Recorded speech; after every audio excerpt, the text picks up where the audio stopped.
My daughter didn't want me to meet her fiancé. When I asked why, she said it would be better if I just didn't come to the wedding at all. So I followed her. I had to know what secret was so important, so shameful, that she would rather erase her own father from the biggest day of her life. When I finally saw his face, my heart didn't just stop. It shattered.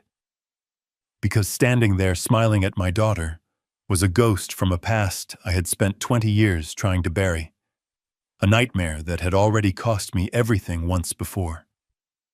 Before I tell you what happened next, hit like and subscribe and let me know in the comments where you're watching from. I want to see how far this story of a promise broken and a reckoning long overdue can travel. The scent of basswood and clean sawdust was my only companion. In my garage, my world was ordered logical.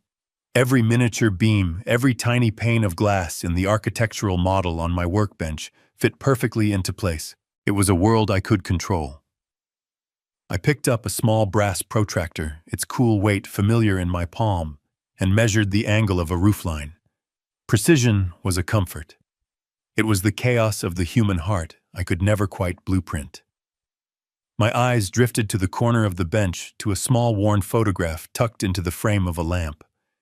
It was Chloe, age 6, missing her 2 front teeth, grinning like she'd just discovered the secret to the universe. Her hand was holding mine. I smiled, a quiet, bittersweet ache settling in my chest. Back then, my hand was all she needed to feel safe. Now I wasn't even sure she remembered what it felt like. The solitude of the garage didn't usually bother me. It was a choice. But lately the silence had started to feel less like peace and more like an absence, an empty space where a daughter's laughter used to be. I placed the protractor down, its metallic click the only sound, and ran a hand over my face.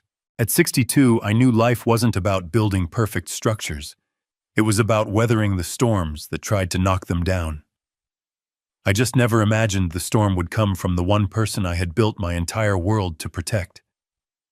The phone buzzed against the wood, startling me. I wiped my hands on a rag and answered, seeing her name on the screen. "Chloe Bug," I said, the old nickname slipping out. "Hey, Dad." Her voice came through bright and a little too fast, like a song played at the wrong speed. There was a practiced cheerfulness to it that I'd come to recognize. It was the voice she used when she was about to manage me. "I have news," she said, drawing out the word. "Incredible news." I leaned against the workbench. "I'm all ears." There was a pause, a theatrical intake of breath. "I'm engaged." The words landed, and for a moment pure, unvarnished joy washed over me. "Honey, that's wonderful." "Congratulations." I could picture her smile, the way it lit up her whole face. "Tell me everything. Who is he? What's his name?" The answers came in a rush, a cascade of adjectives that sounded more like a press release than a description of a person. "His name is Julian, and he's just amazing, Dad. So smart, so driven. He works in real estate development, big projects. He's incredible." I smiled. "He sounds great. When do I get to meet this incredible Julian?" The line went quiet. Not for long, just a beat, but it was enough. The cheerful energy on her end flickered. "Oh, soon, Dad. Definitely soon," she said, the speed returning to her voice. "It's just, things are a total whirlwind right now. You know how it is." I didn't. I didn't know how it was to be so swept up that you couldn't find 5 minutes for your father to meet the man you were going to marry. "Of course," I said, keeping my own voice even. "Just let me know when. We'll make it happen." The rest of the conversation was pleasant but hollow, filled with details about her marketing job and my consulting work. But when we hung up, the silence in the garage felt different. It was colder now, and it had a name, Julian. The weeks that followed turned into a masterclass in deflection. Each time I called, my suggestion of a simple dinner or even just a quick coffee was met with a new, perfectly plausible excuse. The first time it was about his family. "They're very private people, Dad. Very old money, We're just trying to navigate that carefully." It was the first time she'd ever mentioned class, and it felt like a small, sharp stone lodged in my throat. I'd provided a good life for her, a comfortable suburban upbringing in a home I designed myself. But it wasn't old money. The next week, Julian was international. He had to fly to Singapore to close a massive deal. It was all very last minute. He sounded important, a man of the world. A man far removed from a father who spent his days building models in a garage. The excuse that stung the most came a week later. Dad, honestly, we're just completely swamped with wedding planning. The venue, the caterers, it's a full-time job. There just isn't a spare moment. Her voice was laced with an impatient sigh, as if I were a chore on her to-do list she kept forgetting to check off. I felt the distance between us stretching, becoming a vast, unbridgeable canyon. She was building a new life, a grand structure of wealth and influence, and it was becoming painfully clear that there was no place in the design for her simple architect father. I wasn't angry. Anger is a hot, fast emotion. This was something different.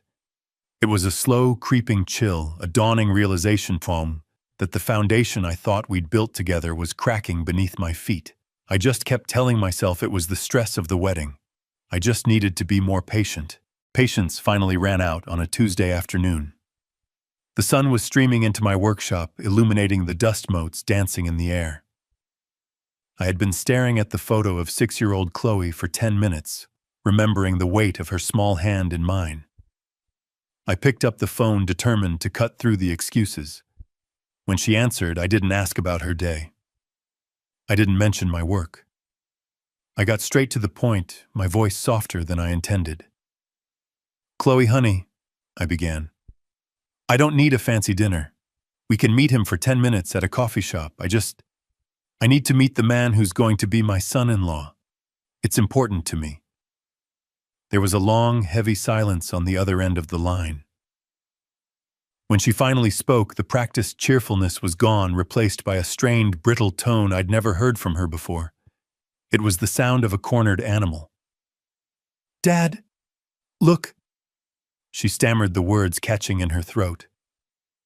"I've been trying to find the right way to say this." My stomach tightened. "Say what, Chloe?" Another pause, and then the blade fell swift and clean. Maybe it's just better if you don't come to the wedding." The words hung in the air between us, obscene and unbelievable. I couldn't form a response. My mind was a white noise of shock and pain. She took my silence as an invitation to explain, and every word she spoke was another twist of the knife. "The Crofts, his family, they're a big deal, Dad. They move in very different circles. They have a reputation to uphold." She finally said it out loud, the thing she'd been hiding behind all the excuses. Your situation," she said, the hesitation dripping with shame. "Living so simply, your small business, it would just make things complicated. It would be awkward for everyone." Awkward. That was the word she used to describe my presence in her life. I, the man who taught her to ride a bike, who stayed up all night helping her build a model of the solar system, who sold his dream company to pay for her college education without her ever knowing the sacrifice was now an awkward complication. I didn't say anything. There was nothing to say. The entire structure of my world had just been condemned. "Dad, are you there?" she asked, her voice small now, uncertain. I calmly reached out and ended the call, placing the phone back on the workbench with a steady hand. The sun was still shining. The dust motes still danced. But a storm had just broken inside me, a silent, ice-cold hurricane of resolve. The pain was real, but something else was clearer. This wasn't about shame. This was about fear.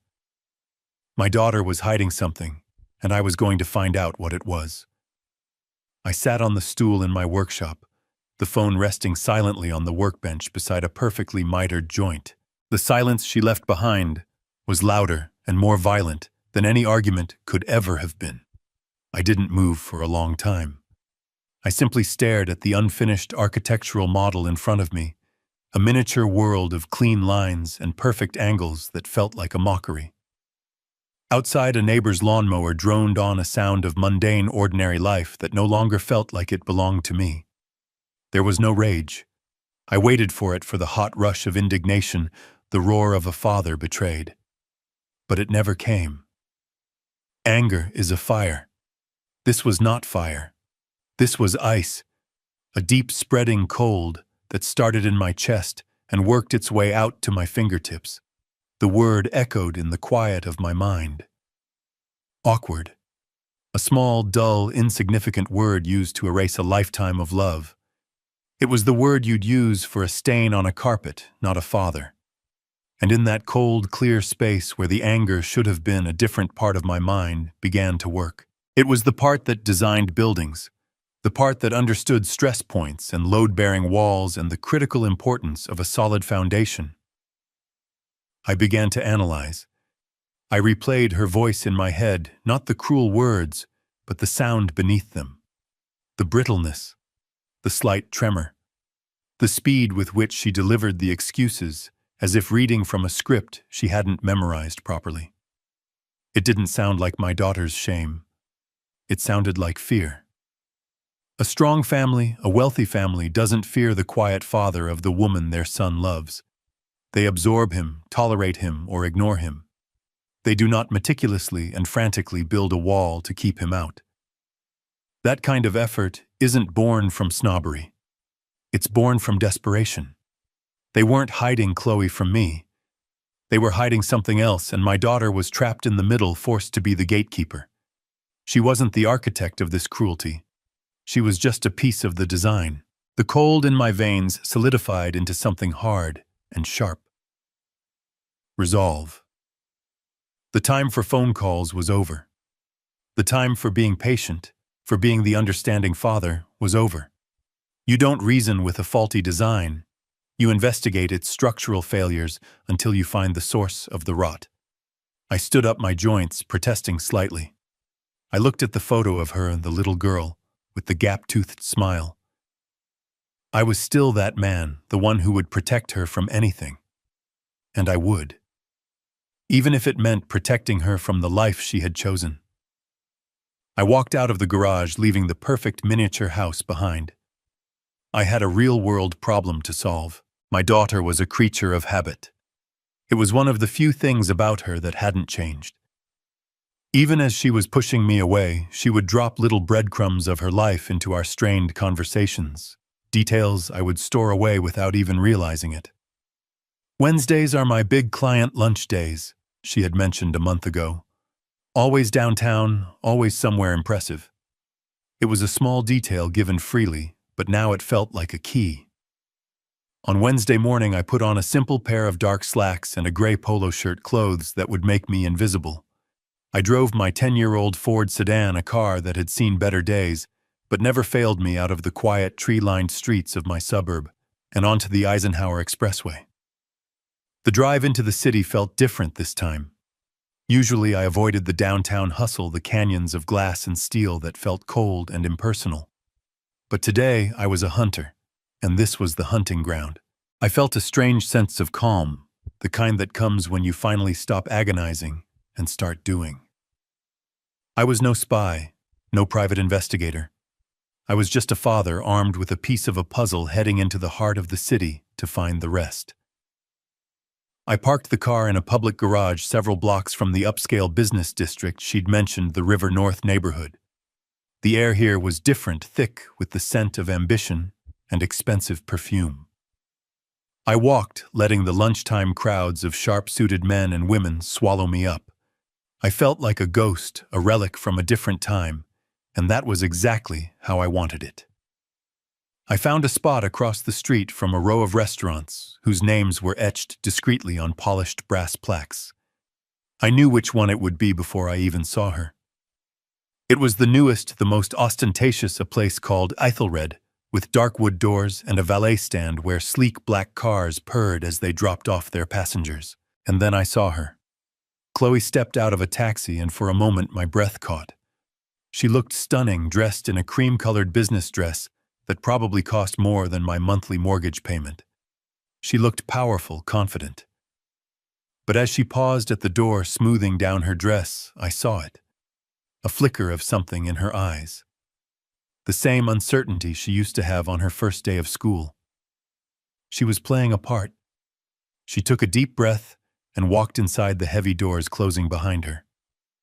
I crossed the street and found a small independent coffee shop with a large window that gave me a perfect, unobstructed view of Ethelred's entrance. I ordered a black coffee, the bitter taste a welcome shock to my system.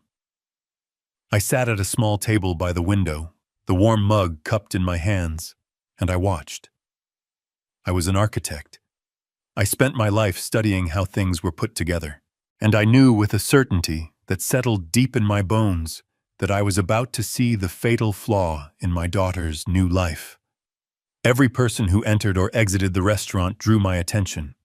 I analyzed their clothes, their posture, the way they carried themselves. This was the world that considered me an inconvenience. The minutes ticked by, stretching into a half hour. I nursed my coffee, my focus never wavering from that door. I was prepared to wait all day. My daughter had built a wall around her life, but she had made a mistake. She had forgotten that I was the one who taught her that every wall has a weak point, and I was about to find it. I just had to wait and see who came to meet her behind it. I watched my daughter sit alone at a table for two, a single white rose in a slender vase between the empty place settings.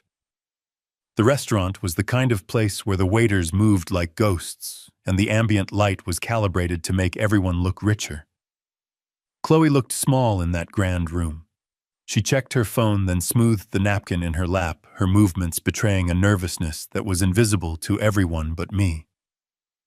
I knew every one of her tells. The way she tucked a strand of hair behind her ear when she was feeling insecure, the slight purse of her lips when she was trying to project a confidence she didn't feel. She was doing both now. I took a slow sip of my coffee. It had long since gone cold. A part of me, the father part, wanted to march across the street, pull her out of that chair, and take her home. But the other part, the new colder part of me, knew I had to stay put. I had to see this through. After what felt like an eternity, a young man appeared at the entrance. He was tall, with dark hair swept back from his forehead, and a smile that looked like it had been custom-made for magazine covers. He wore a navy blue suit that fit him like a glove, and on his wrist a watch glinted under the soft lights, a subtle but unmistakable beacon of wealth. This had to be Julian. He scanned the room, and his eyes landed on Chloe. The perfect smile widened as he strode toward her table. I watched him lean down and kiss her cheek. I watched her look up at him, a wave of what looked like relief washing over her face. I studied him, my mind working like I was analyzing a set of blueprints. I saw the easy confidence, the casual way he signaled a waiter, the entitled tilt of his head. I felt a pang, not of jealousy, but of a deep, sorrowful understanding. This was everything I wasn't. He was a vision of effortless success, of a world where doors opened without having to be pushed. I could see why Chloe was intoxicated. I could see why my simple, quiet life would feel like a lead weight tied to her ankle. For a moment, I almost believed her. Maybe this was just about snobbery. Maybe I was just a ghost from a past she wanted to escape. And then another man approached their table. He was older, in his mid-60s, with silver hair and the same confident posture as the younger man. He moved with the predatory grace of a lion, a king surveying his domain. I initially thought he was the maitre d' coming to greet his important guests. He placed a hand on the younger man's shoulder, a gesture of paternal ownership. He leaned in and said something that made Chloe and Julian laugh, and then he turned his head slightly, catching the light from the window I was looking through. My heart stopped. It didn't slow down. It didn't skip a beat. It ceased to function. The coffee cup in my hand began to tremble. The sounds of the cafe around me, the clatter of dishes, the low hum of conversation, faded into a dull roar. There was only that face. A face I had seen every night in my nightmares for 10 years, and then carried like a scar in my memory for 10 more. The eyes, a pale, cold blue. The thin, cruel line of his mouth. The arrogant smirk that had been burned into my mind as he watched my company, my life's work, get torn apart by lawyers and auctioneers. Julian Croft. My breath left my body in a ragged gasp. Time collapsed. I was no longer in a coffee shop in 2025. I was in a sterile boardroom in 2005 watching him slide a fraudulent contract across the table. I was standing in the empty shell of my architectural firm, the eviction notice taped to the glass door. I was listening to my wife Eleanor cry herself to sleep for months on end. He had taken everything: my business, my reputation, my wife's spirit. He had buried me. My eyes snapped back into focus. I looked at the older man, Julian Croft Sr. I looked at the younger man, his son, Julian Croft Jr., and I looked at my daughter Chloe laughing at something this monster had said. The name. Julian. It wasn't a coincidence. It wasn't a random man my daughter had met and fallen in love with. This was targeted. They knew. They had to have known who she was when they met her. All of it, the secrecy, the frantic excuses, Chloe's shame, it all clicked into place with the horrifying finality of a coffin lid shutting. They weren't trying to avoid an awkward social situation. They were preventing a key witness from identifying the criminals. My daughter wasn't just marrying into the family of the man who destroyed my life. She was the final piece of his victory, a trophy, a way to mock me from across the decades. The wedding wasn't a celebration. It was an execution, a final public declaration of his power over me. He wasn't just taking my daughter. He was absorbing my legacy, my bloodline into his own, erasing me completely. The coldness I had felt before was gone, burned away by a sudden white-hot surge of pure, undiluted rage. This was not a wedding. This was war, and I had just identified the enemy. I walked away from the coffee shop in a daze.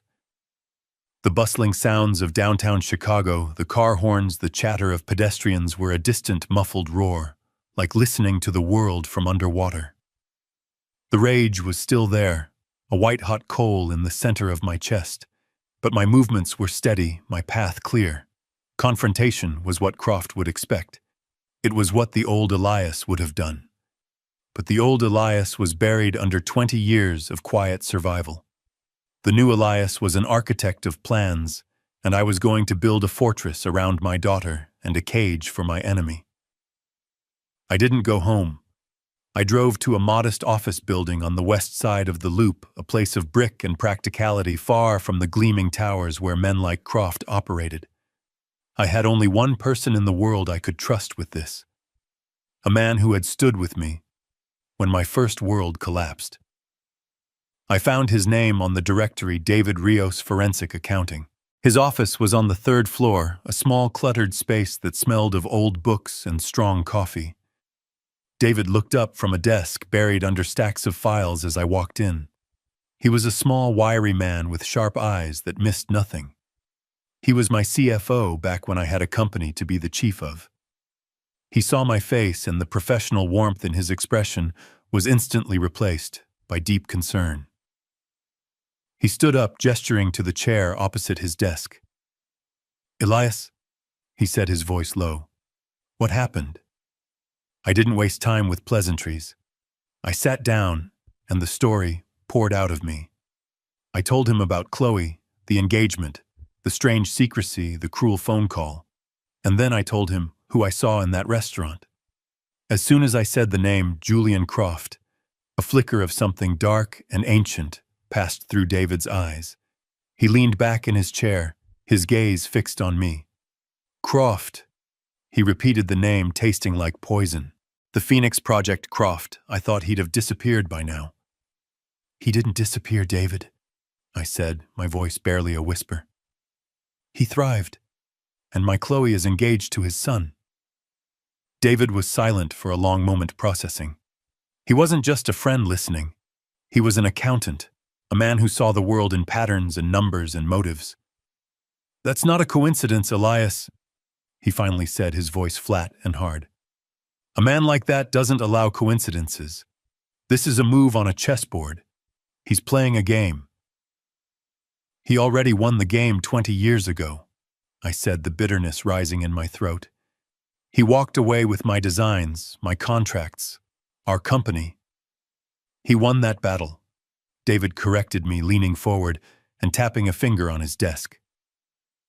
Remember those falsified engineering reports he used to discredit us? The shell corporations that funneled our investment capital into his own accounts. That wasn't just business, Elias. That was high-level fraud. We were outmaneuvered by a master criminal, not a competitor. He was right. And now that same criminal was weaving my daughter into his next design. Why David?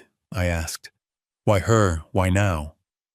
Because men like Croft don't stop, he said, his eyes narrowing. They just find bigger cons. This level of secrecy around a wedding. It's not about you being awkward, Elias. It's about control. He's controlling the narrative because he's hiding something. Something big. And this wedding, this alliance with a beautiful, smart young woman, is part of the facade. He stood up and walked over to a whiteboard covered in complex diagrams. He's putting on a show, and we need to find out what's happening backstage. A new energy filled the small office, the quiet hum of two old soldiers preparing for a battle they thought was long over. The shock in my system was finally giving way to a cold, hard purpose. Can you find anything? I asked. David looked at me and smiled a thin, grim smile. Elias, he said, picking up a marker. Men like Julian Croft always leave a paper trail. You just have to know how to read it. Let's get to work. The next 3 days were a blur of stale coffee takeout cartons and the relentless glow of computer monitors. David's small office became our war room. I watched mesmerized as my old friend transformed into a financial bloodhound, sniffing out the scent of decay hidden beneath layers of corporate perfume. He moved with a feverish energy, his mind a finely tuned engine processing vast amounts of data that to me looked like meaningless static. He pulled up public records, SEC filings, shareholder reports, and cross-referenced them with property deeds and tax assessments. My role was different. David was the master of the numbers, but I was the master of the physical world. I understood how buildings were made, how land was developed, how a project moved from a dream on paper to a reality of steel and concrete. David would slide a glossy prospectus across the desk for a new Croft development, a luxury condominium tower called the Elysian Spire. It was filled with stunning architectural renderings and promises of unparalleled returns. To an investor, it looked like a gold mine. To me, it looked like a lie. I pointed to the construction timeline. David, this is impossible, I said, my voice low. They're claiming a 40-story build in 18 months on a site with complex bedrock, not even with an unlimited budget. The geological surveys alone would take 6 months. We found another project, a sprawling suburban commercial center. The financial reports claimed it was 90% leased and already profitable. But when David pulled the satellite images and county zoning permits for the location, we saw nothing but an empty, undeveloped field. The permits didn't exist. The anchor tenants they listed had no public record of ever signing a lease. It's a ghost, I murmured, staring at the screen. The whole thing is a ghost. David nodded grimly, his fingers flying across the keyboard. He's not just building one ghost, Elias. His entire empire is a graveyard. That was the moment the true picture began to emerge from the fog. It was a pattern repeated over and over. Lavish promises, beautiful brochures, and underneath nothing. It wasn't just mismanagement. It was a deliberate, intricate, and monstrous deception. David stood up and walked to the large whiteboard that dominated one wall of his office. He began to draw boxes and arrows, his marker squeaking in the quiet room. It's a classic Ponzi scheme, he explained, his back to me. But on a scale I've rarely seen. Real estate is the perfect cover. It's slow, it's complicated, and it's easy to fake progress for years. He drew a large box at the bottom of the board. Investor Group A gives him 100 million for the Elysian Spire. He drew an arrow to another box. A year later, he needs to show a profit to keep them happy, but the building doesn't exist. So he gets 200 million from Investor Group B for a new, even bigger project. He drew another arrow this time from Group B back to Group A. He takes 20 million from Group B and gives it to Group A as profits. Group A is thrilled. They tell everyone what a genius Croft is. Now everyone wants in. He continued to draw the board filling with a complex web of arrows and boxes, a financial spider's web. He's just moving money around Elias, taking from Peter to pay Paul. The problem is he's running out of Peters.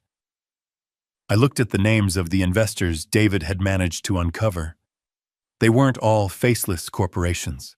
There were pension funds for teachers and firefighters, university endowments, retirement accounts of ordinary people who had trusted a beautiful lie. This was no longer just about me. It was about all of them. The final piece of the puzzle clicked into place late on the third night. David had hacked into the internal accounting servers of one of Croft's many shell corporations. He went pale. "Look at this," he whispered, pointing to a spreadsheet showing cash flow. "He's hemorrhaging money. The outflow to old investors is now greater than the inflow from new ones. The pyramid is collapsing. He's insolvent. He might have 2, maybe 3 months before the whole thing implodes." I looked at the numbers, then back at David.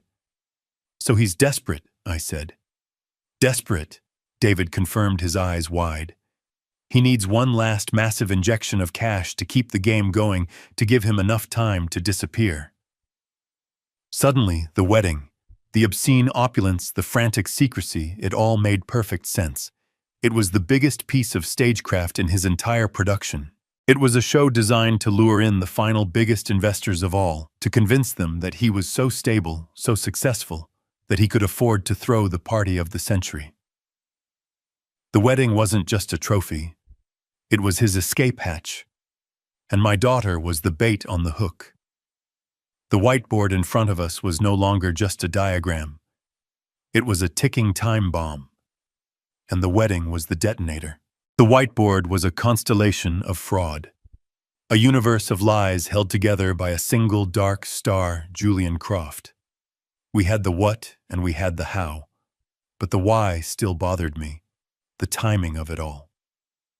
I looked at David, who was staring at the board with a look of grim satisfaction, like a doctor who had finally diagnosed a terminal disease. "I don't understand, David," I said, my voice hoarse from exhaustion. "If he's on the verge of collapse, why this? Why the wedding of the century? It's like throwing gasoline on a fire. The expense, the attention. It's reckless." David turned away from the board and looked at me. "You're thinking like an architect, Elias. You think about building things that last. A con man thinks differently. He thinks about the exit. He doesn't see a fire. He sees a smokescreen." He picked up a red marker and circled a date on the corner of the board. The wedding date. "This wedding isn't a celebration," he said, his voice dropping low. "It's a stage. It is the single most important business transaction of his entire life." He explained that for a man like Croft, perception is everything. His reputation, his air of invincibility was his only real asset. As long as people believed he was successful, the money would keep flowing. The moment doubt crept in, the entire house of cards would fall. "He can't afford to look weak right now." David continued pacing in front of the board. "He can't scale back. He has to do the opposite. He has to put on the performance of his life. He needs to create an illusion of such overwhelming, obscene wealth and stability that no one would dare to question him." The pieces started to click into place in my mind, forming a picture of breathtaking evil. "The guests," I said, my blood running cold. "The guest list isn't just friends and family." "Exactly," David said, grabbing a folder from his desk and opening it. He had somehow managed to get a partial list of the invited guests. "This isn't a wedding party, Elias. This is a hunting party." He's not throwing a party for his son. He's throwing it for them. He started reading names, each one a titan of the investment world. Marcus Harrison, the hedge fund billionaire. Representatives from the Blackstone Group. The lead partners from the Carlyle Fund. These aren't people you invite to watch your son cut a cake, Elias. These are the final marks. The big sharks. He's gathering them all in one room to sell them his final greatest lie. The wedding was the ultimate closing room. In the midst of all that joy and champagne and music, with everyone celebrating the union of two powerful families, Croft would be walking the floor, securing his final round of funding. A last massive injection of cash. Hundreds of millions of dollars. Enough to let him quietly transfer everything to an offshore account and disappear, leaving a crater in the financial world and hundreds of ruined investors behind. He wasn't trying to save his company. He was preparing to flee the country with a fortune. And then the most painful realization of all washed over me. "Chloe," I whispered. David's face softened. "She's the star of the show, Elias. She's the ultimate prop. She's beautiful, she's smart, she's got a good reputation. By marrying her, Julian Jr. validates the family. It creates a story of legacy, of a dynasty continuing. It makes the Croft name look stable, legitimate. She is the human face he is putting on his crime. My daughter wasn't getting married. She was being used as collateral in the biggest fraud in Chicago's history. Her love, her trust, her future. It was all just another fake asset on Julian Croft's balance sheet. The rage I felt before was nothing compared to the cold, lethal certainty that now filled me. This was no longer about my stolen past. It was about my daughter's stolen future. We weren't just trying to expose a criminal anymore. We were staging a rescue mission, and the wedding was our only chance. The air in David's office was thick with the gravity of what we had uncovered. My first instinct, the instinct of any law-abiding citizen, was to pick up the phone. "We have to go to the FBI, David," I said, my voice tight. "The SEC. We have enough evidence here to put him away for the rest of his life." David, however, didn't move. He stood looking at the whiteboard, at the sprawling map of Croft's crimes. He shook his head slowly. "And what do you think happens then, Elias?" he asked, his tone devoid of hope. "We walk into a federal building. We get passed off to a junior agent who takes our statement. Maybe in a week a senior agent looks at it. They start the process of getting subpoenas. An investigation of this complexity. It takes months, Elias. Sometimes years." He turned to face me, his eyes tired but sharp. "The wedding is in 5 days. By the time the government even begins to understand what we've just uncovered, Julian Croft will be on a private jet to some country that doesn't know what the word extradition means. He'll be sipping a cocktail on a beach, and our evidence will be worthless." He was right. We were moving in slow motion, and Croft was moving at the speed of light. "And that's the best-case scenario," David added. "Worst case, a man with Croft's resources has eyes and ears everywhere. The moment a federal file is opened with his name on it, an alarm bell will go off in his world. He'll wipe the servers, shred the documents, and be gone by morning. We have one shot at this, Elias. We can't afford to miss." A cold, hard reality settled over me. The system we were taught to trust was too slow, too cumbersome to catch a predator like Croft. We were on our own. "So what do we do?" I asked. "We can't just let it happen." "We don't have to," David said, a new intensity in his voice. "We're not trying to bring down an empire in a courtroom. We're trying to stop one final transaction in a ballroom. We have to fight him on his own territory. At the wedding." The thought made me recoil. "David, my daughter is the bride. I can't turn her wedding day into a circus." "It's already a circus, Elias," he shot back, his voice firm but not unkind. "It's the most dishonest show in town. We're not there to disrupt the ceremony. We're there to disrupt the deal. We can't stop him, but his investors can." That's when the plan began to form, not as a frontal assault, but as a surgical strike. Our weapon would not be a public accusation, which Croft could easily dismiss as the ramblings of a bitter old rival. Our weapon had to be silent, undeniable, and instantly effective. It had to be the truth delivered like a poison pill. We would create a dossier, a perfectly organized, easily digestible summary of our findings. It wouldn't be a confusing pile of documents. It would be a story, a narrative of the fraud so clear and compelling that anyone could understand it in 5 minutes. My architect's mind took over. This was a design problem. We needed to build a case that was as elegant as it was damning. We spent the next 48 hours in a creative frenzy. David printed the key financial documents, the smoking gun bank transfers between shell corporations. I took those documents and laid them out, creating visual flowcharts that showed exactly how the money moved, a river of deceit flowing from new investors to old ones. We included satellite images of the empty fields where billion-dollar resorts were supposed to stand, placing them right next to the fraudulent progress reports Croft had sent to his victims. I annotated copies of the fake contracts, highlighting the impossible clauses, and forged signatures, adding notes in a clear, concise hand. We made the complex simple. We made the hidden visible. The dossier was more than just evidence. It was a weaponized narrative. As we assembled the final pages, a name for our desperate last-ditch effort came to me. Project Phoenix, I said out loud. David looked up from the printer. Phoenix. He burned my world down to ashes 20 years ago, I said, feeling a surge of strength I hadn't felt in decades. It's time something rose from them. We printed 3 copies, binding them in simple, elegant black folders that looked like any other investment portfolio. It was an anonymous-looking object, but inside it held the power to detonate an empire. It was our weapon, and it was ready.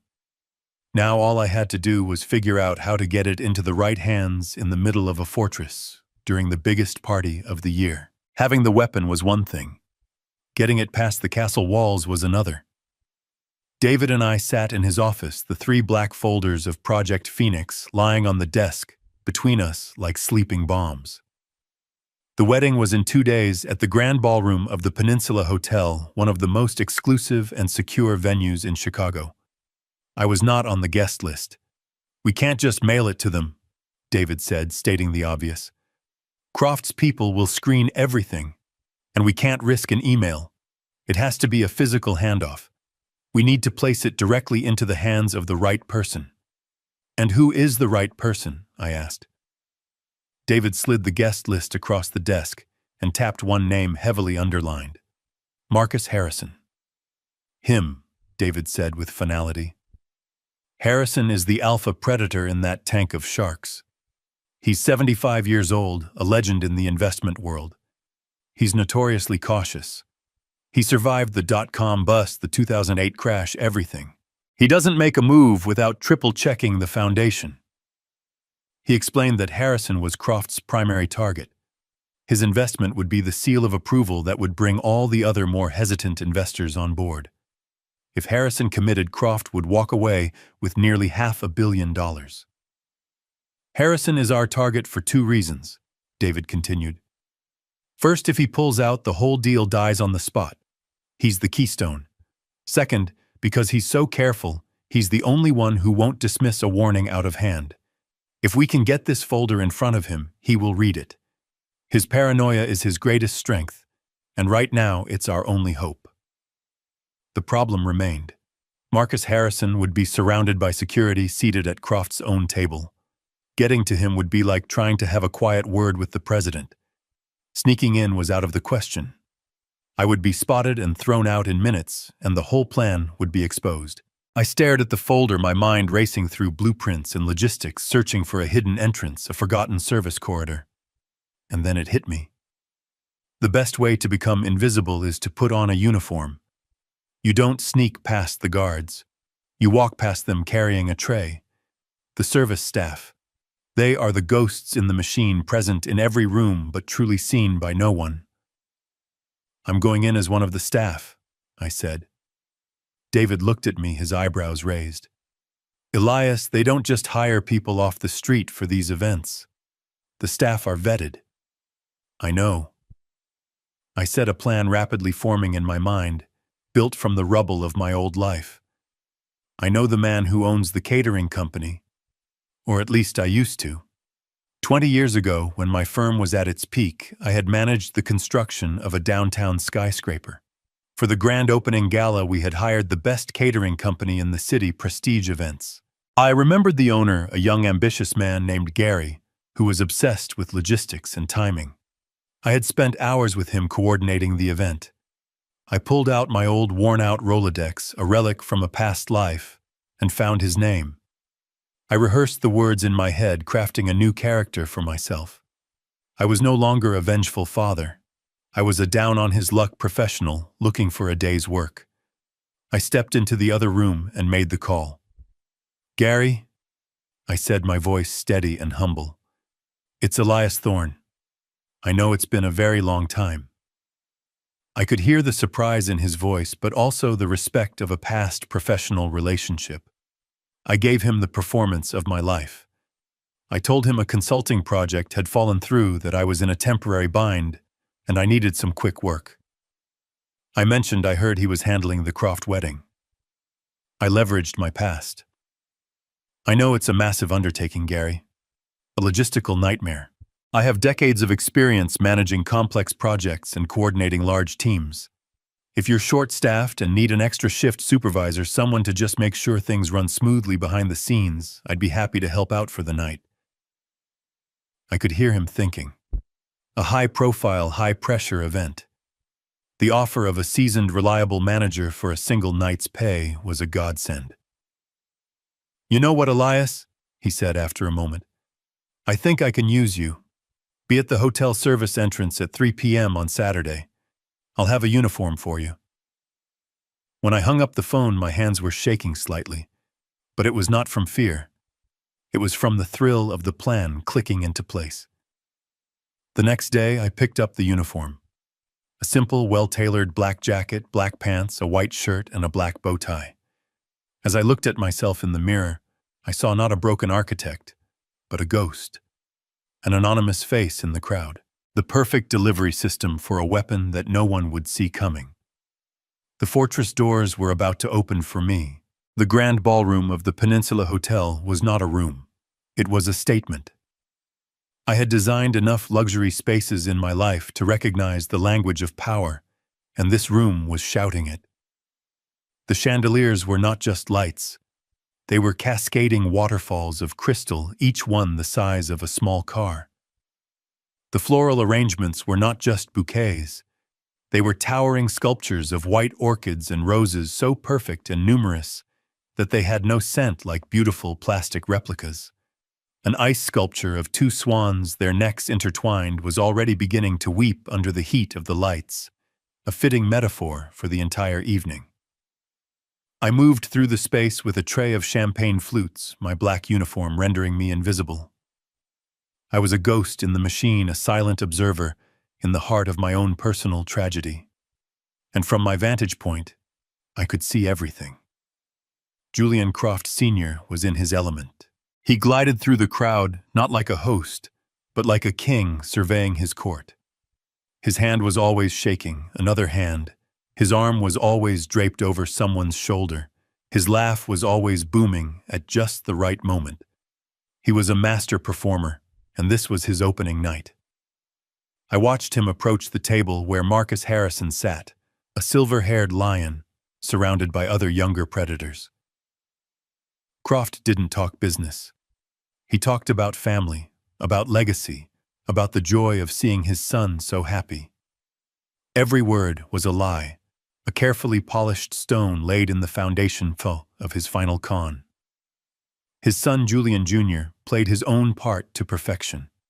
He stood by Chloe's side, a handsome and attentive prince. He held her hand, he refilled her glass, he laughed at her jokes. But I watched his eyes. When Chloe would turn to speak to a guest, his smile would vanish for a fraction of a second, replaced by a look of profound boredom before snapping back into place as she turned back to him. He was an actor, and a good one, but he was just reading his father's script. And then there was Chloe, my daughter. To everyone else in that glittering room, she was a vision of bridal perfection. Her dress was a cloud of white silk, her hair was a marvel of intricate braids, and her smile was dazzling. But I am her father. I taught her how to smile. I know the difference between the one that lights up her eyes and the one she wears as a mask. Tonight, she was wearing the mask. I saw it in the way her fingers were clenched, just a little too tightly, around the stem of her champagne flute. I saw it in the slight, almost imperceptible tension in her shoulders. And when she thought no one was watching, as Julian Sr. was captivating his audience of investors, her smile would fall away completely, and her eyes would look lost and unspeakably weary. She looked like a prisoner on the most beautiful day of her life. My heart ached for her, a deep physical pain. But it didn't shake my resolve. It hardened it into steel. I refilled water glasses, I cleared away empty plates, my hands steady, my movements economical. The guests looked past me, through me. I was nothing, and therefore I could be everywhere. I made my way near the main table, my eyes scanning the layout, mapping the distances, timing the waiters' paths. The band finished a song, and a man in a tuxedo walked to the microphone on the stage. "Ladies and gentlemen," he announced, "in a few moments we will be honored to hear a toast from the father of the groom, Mr. Julian Croft." This was it. The main performance was about to begin, and my own opening act was just moments away. The storm was coming. The lights in the ballroom dimmed. A warm golden spotlight found the small stage, and a hush fell over the crowd of predators and prey. The master of ceremonies stepped up to the microphone, his voice smooth as aged whiskey. "And now," he boomed, "it is my distinct honor and privilege to introduce the father of the groom, the visionary leader of Croft Enterprises, Mr. Julian Croft Sr." A wave of polite, powerful applause filled the room. I stood near a service station at the edge of the ballroom, a silver pitcher of ice water in my hand. My heart was a frantic drum against my ribs, but my hand was rock steady. This was the moment. This was the window. Croft walked onto the stage, beaming, soaking in the adoration. He looked out at the crowd, his eyes eventually landing on his son and my daughter. He placed a hand over his heart. "Family."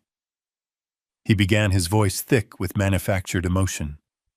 "In the end, it is the only thing that truly matters. It is the foundation upon which we build everything else. A legacy is not built of steel and glass, but of trust, of honor, of a name you can pass down with pride." I could feel the acid of his hypocrisy rise in my throat. He spoke of trust while running the biggest con in the city. He spoke of legacy while orchestrating its ruin. As he continued to speak, weaving a grand narrative of his own success, I began to move. My path was a carefully calculated line weaving through the maze of tables, my steps measured and unhurried. I was just another anonymous servant, a ghost in a black jacket making my rounds. But my destination was specific. Table 1, the King's Table, where Marcus Harrison sat listening to the speech with a look of polite interest. My world narrowed to that single point. The sound of Croft's voice became a distant drone. The clinking of glasses, the murmur of the crowd, it all faded away. There was only the table, the target, and the weapon tucked inside my jacket. I was 10 feet away, then 5. I could see the fine lines on Harrison's face, the glint of his cufflinks. He was a man who radiated an aura of deep, unshakable calm, a man who had seen everything and was impressed by nothing. Croft was now talking about the future, about the bold new projects his company was undertaking, a thinly veiled sales pitch to the men at that very table. "It is a future of unparalleled growth," Croft declared from the stage. "A future built on the solid bedrock of our family's commitment to excellence." Bedrock. The word spurred me into action. I reached the table. My movements had to be perfect, a seamless blend of accident and intention. I leaned forward to refill a water glass near Harrison's elbow. As I poured, my hand gave a slight, believable tremor. A cascade of ice water splashed across the pristine white tablecloth, soaking a small area perilously close to Harrison's Armani suit. Gasps came from the table. "Oh my goodness," I exclaimed, my voice filled with practiced horror. "Sir Mr. Harrison, I am so terribly sorry. How clumsy of me. Please allow me." I was a flurry of motion. I placed the pitcher on the table and pulled a clean folded napkin from my jacket pocket. All eyes, including Harrison's annoyed ones, were on the spill. My left hand moved to dab at the water, creating a screen. My right hand, the one holding the napkin, also held the duplicate menu inside of which was Project Phoenix. In one fluid, practiced motion that I had rehearsed in my mind 1,000 times, and my right hand swept over Harrison's original menu, picking it up, while simultaneously setting down the identical weaponized replacement. It took less than a second. My apology continued a stream of deferential words. But as I leaned in, I lifted my head slightly, and my eyes met his. For one single heart-stopping moment, the mask of the bumbling waiter fell away. My eyes held his, and I tried to pour every ounce of my conviction, my urgency, my 20 years of pain, and my 4 days of intense discovery into that one look. I gave him a nod, a motion so small it was almost imperceptible. It wasn't an apology. It was a command. "Look inside." A flicker of confusion, then sharp intelligence crossed his features. He knew. A man like that doesn't get to where he is without recognizing when something is happening beneath the surface. He knew this was no accident. I straightened up, offered one final profuse apology to the table, and then, with my heart hammering against my chest, I turned and walked away, collecting the original menu as I went. I disappeared back into the shadows and the rhythm of the service staff, my job done. The bomb had been planted. I could still hear Croft on the stage, his voice reaching its crescendo. "To the future," he toasted. But I knew, as I watched Marcus Harrison's hand tentatively reach for the menu I had just placed before him, that the future he was talking about was already dead. I faded back into the choreographed chaos of the service staff, my heart a wild bird in my chest. I took an empty tray and began circling the room, a slow, deliberate orbit that kept table 1 in my line of sight. From the stage, Croft was finishing his speech to a new round of applause. He raised his glass, the very picture of a proud father and a triumphant businessman. He had no idea that the ground beneath his feet was already beginning to crumble. I saw Marcus Harrison look down at his place setting. He picked up the menu, a slight frown on his face. He probably thought I had forgotten to take the old one. He opened it. I was too far away to see the words on the page, but I didn't need to. I had designed every page myself. I watched his face. The sequence of emotions that played out across his features was the most satisfying architectural achievement of my life. First there was confusion. His brow furrowed. He glanced around the table, then back down. He turned the first page. The confusion sharpened into focused intrigue. He leaned closer, his posture shifting from relaxed to rigid. The ambient noise of the party seemed to fade from his awareness. He was no longer a guest at a wedding. He was a predator who had just caught a dangerous scent. He turned another page. That's when the shock hit. It wasn't a loud theatrical gasp. It was a sudden stillness, a freezing of his features. The color drained from his face. He put a hand to his mouth, his eyes locked on the documents in front of him. He flipped through the rest of the pages quickly now, not reading every word, but absorbing the damning evidence, the flowcharts, the satellite photos, the impossible numbers. Then the shock receded, and something far more terrifying took its place. A cold, absolute fury. His jaw tightened and his eyes became glacial. He slowly and deliberately closed the folder. He didn't cause a scene. He didn't stand up and yell. A man like Marcus Harrison never lost his composure. He simply slid the folder an inch to his right, catching the eye of the investor sitting next to him. Then he quietly pushed his chair back, stood up, and pulled out his phone. He gave a polite nod to the others at the table and walked calmly, but with immense purpose, toward the ballroom exit. He wasn't leaving. He was going to make a phone call that would move mountains of money and armies of lawyers. The man next to him, intrigued by Harrison's reaction, hesitated for a moment before picking up the folder. The whole silent drama repeated itself. Confusion, shock, and then a grim, tight-lipped anger. He immediately pulled out his own phone. He didn't get up. He just started typing a furious, urgent message. A silent digital wave of panic began to ripple outwards from that table. A quiet word was whispered to another guest. A phone was discreetly passed under the table. The most powerful people in the room were suddenly no longer interested in the champagne or the music. They were absorbed in a silent, frantic exchange of information. The dominoes were falling one by one in perfect, lethal silence, all while Julian Croft stood on stage smiling and accepting congratulations, completely oblivious to the fact that his empire had just evaporated right in front of his eyes. The music did not fade out. It shattered.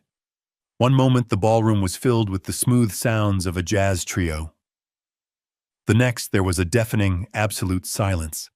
Every head in the room turned toward the entrance. 4 men stood there. They were not dressed as guests. They wore dark, simple suits and moved with an unnerving, coordinated calm. They were the kind of men who are used to entering rooms where they are not invited. They ignored the stunned faces of the guests and walked directly toward the stage, their path unwavering.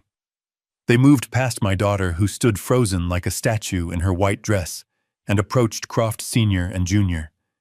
There was no shouting, no struggle. One of the men simply spoke a few quiet words.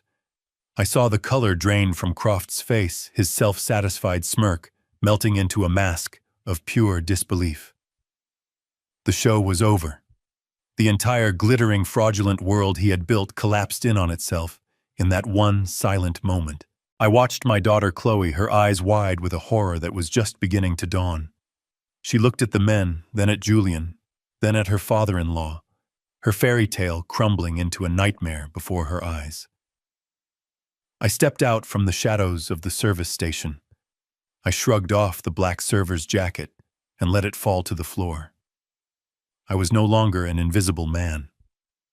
I walked directly to her, my path as straight and certain as the agent's had been. I didn't say a word. I simply reached her, took off my own suit coat, and draped it over her trembling shoulders. She looked at me, her eyes filled with a million unspoken questions. I met her gaze, and I hoped she saw only the love of a father. "Let's go home," I said softly. Back at my small house in the quiet of the kitchen, I handed her a warm mug of tea. The silence between us was no longer a canyon of distance and deceit. It was the quiet space where healing could finally begin. Justice hadn't been a loud explosion. It had been a perfectly executed plan. And this quiet moment was the only victory that ever mattered. This story teaches us that true strength is not measured by wealth or volume, but by quiet integrity and methodical action. The father dismissed for his simple life demonstrated that a person's real value lies in the skills and character they build over a lifetime. He used his architectural precision not to build with steel, but to dismantle a fortress of lies with undeniable truth. It's a powerful reminder that love doesn't always rescue with a shout. Sometimes it saves with a perfectly executed silent plan, proving that the most underestimated person can be the most formidable force for justice. If you believe that the most powerful moves are often the quietest ones, hit the like button, subscribe, and share your thoughts on this story in the comments below.